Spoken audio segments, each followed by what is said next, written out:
peringatan keras untuk Pak Rasman, apa sih yang menjadi dasar akhirnya cuman hanya memberi peringatan keras saja? Pertimbangan pertama adalah tindakan beliau pada saat itu sebagai terdakwa, jadi bukan sebagai advokat, ya kan? Yang kedua adalah beliau ini masih cukup kooperatif. Ketika kita panggil dia datang. Jadi kita menilai bahwa beliau harus diberikan peringatan keras. Kita harus berikan kesempatan kepada orang, kalau orang itu berbuat kesalahan, dia ngaku bersalah. Artinya perbuatannya yang dilakukan tidak pantas.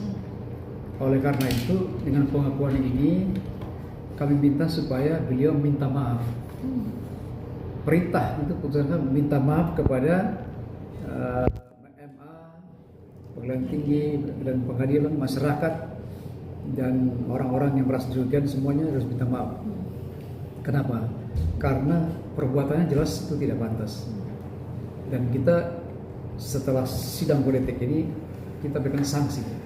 Sanksinya berupa? Pertanyaannya kenapa bukan pemberhentian atau pemecatan? Karena kami melihat bahwa sekali lagi bahwa Bang Rasman melakukan semua perbuatan itu di dalam persidangan dan bukan sebagai advokat. Itu pertimbangan kami yang paling utama. Tetapi karena dia sebagai anggota Periode 1, secara moral kita bertanggung jawab untuk membina. Nah, kalau kita membina seseorang, kita harus bisa mengawal dia, perbuatan dia kita maafkan, dan kita harus bina dia. Itu pertimbangannya, Bang. Yang ketiga adalah kami melihat bahwa keputusan dari PT atau penetapan dari PT mengenai pembekuan itu dalam istilah hukum kita tidak mengenal.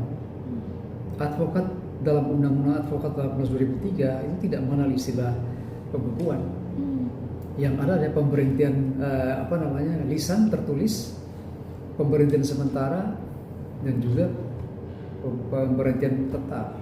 Jadi kalau pembekuan itu kita nggak kenal, dan saya mesti ngomong jujur bahwa bukan tugas dan wewenang dari Pengadilan Tinggi untuk membekukan berita acara sumpah seorang advokat.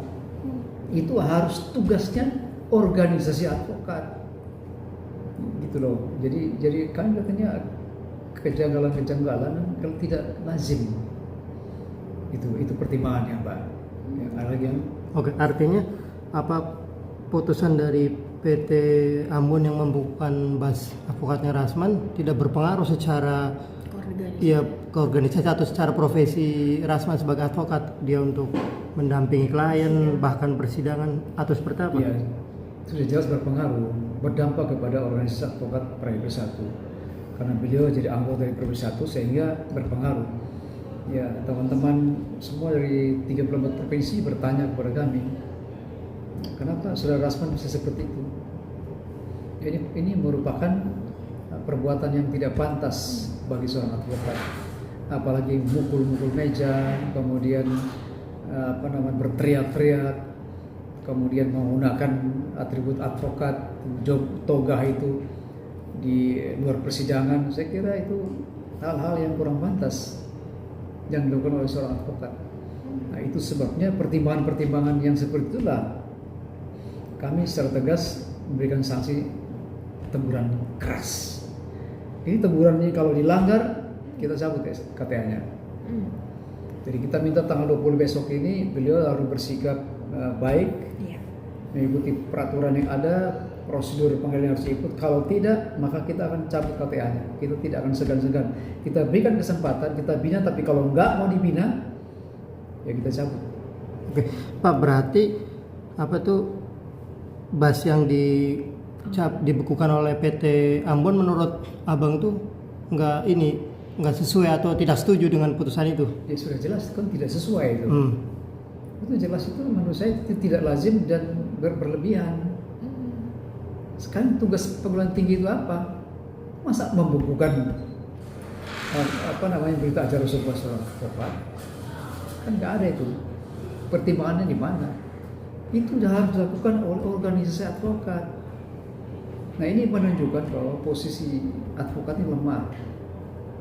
Padahal kita ini kan sebagai penegak hukum sederajat dengan jaksa, polisi, dan hakim. Tapi kenapa kita diperlakukan seolah-olah kita dianaktirikan, kita disepelekan, kita mendapatkan pilih kasih.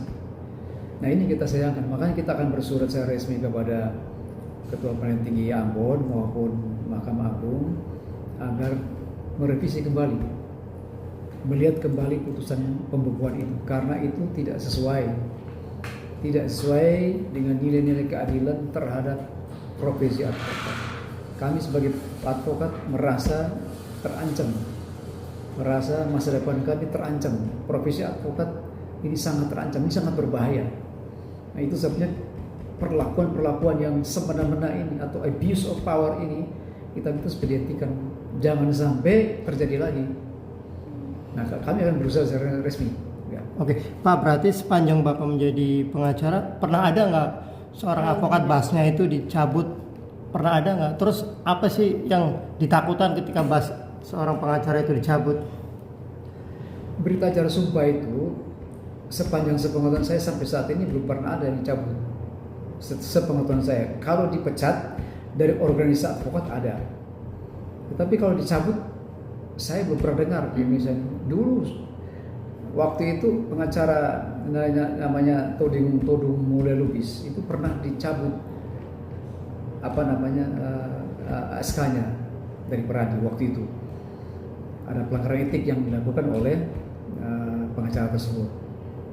Nah, tapi setahu saya sekarang beliau juga beracara, artinya berita acara sumpahnya tidak pernah dicabut. Nah, kalau berita acara sumpah dicabut, itu sama dengan dapur seseorang itu dihancurkan, masa depan seseorang dihancurkan, masa depan advokat itu dihancur-lulukan dengan adanya berita acara sumpah yang dibekukan. Nah, pertanyaan penting juga bagi saya adalah dibekukan ini sampai kapan?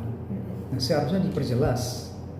Masa pembekuannya berlaku sampai sekarang sampai kapan? Itu harus diperjelas, seharusnya begitu. Nah ini menunjukkan bahwa tidak lazim dengan SK itu atau penetapan itu nggak lazim, dan kita advokat kita pasti tolak, kita nggak akan terima karena kita diperlakukan tidak adil. Perlawannya seperti apa Pak nanti untuk ke MA atau seperti apa? Untuk terkait BAS ini mungkin perlawanan ketidakterimaan atas BAS kita akan bersurat resmi saja. Oke.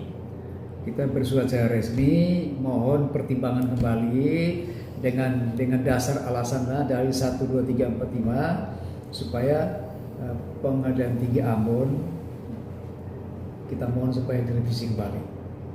Karena pembubaran ini kita tidak mengenal dalam istilah undang-undang advokat di Indonesia, nggak ada istilah itu.